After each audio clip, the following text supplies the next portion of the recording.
সেই দিনকার ছিল আমার রিজু মামা মানে আমার মেজো মামার আশীর্বাদ। তো ওদের শ্বশুরবাড়ির থেকে সবাই এসেছিল আশীর্বাদ করতে। আমি গিয়েই দেখি মিষ্টি সিষ্টি অলরেডি সাজানো স্টার্ট হয়ে গেছে। তারপর ওকে আশীর্বাদ করা হলো। আমার দায়িত্ব ছিল ওকে যারা টাকা দেবে সেই টাকাগুলো সুন্দরভাবে আমার কাছে রাখা। তারপর আমি ছোট্ট করে সবার একটা ভিডিও করে নিলাম, মানে ও শ্বশুরবাড়ির। তারপর আমরা সবাই একটু আড্ডা ঠাড্ডা মেরে একটু চিপস টিপস খেয়ে মামা বলল একটু দোকান যেতে, মানে মিষ্টির দোকানে। সে এত গরম লাগছিল, লাস্টে খেলাম এই যে এটা রাস কেক।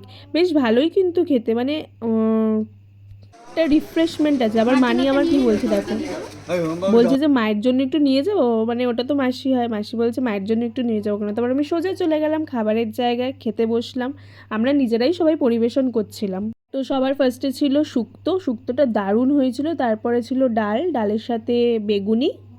তারপর কাতলা মাছের ঝাল ছিল, যেটা যেটা আমি খাইনি, কারণ আমার কাতলা মাছ অতটা ভালো লাগে না। আগের দিনও নিমন্ত্রণ ছিল একটা শ্রাদ্ধ বাড়িতে, তো আমি ভাবলাম যে শুধু চিংড়ি মাছই নিই।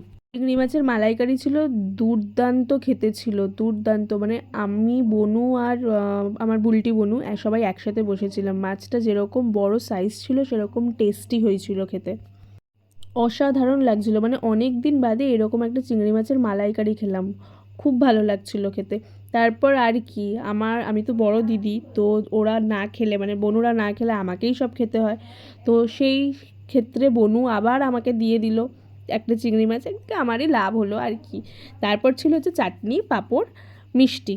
আমি মিষ্টি নিইনি, শুধু চাটনি পাঁপড় নিয়ে তো ওর বাড়ি চলে গেল, টাটা।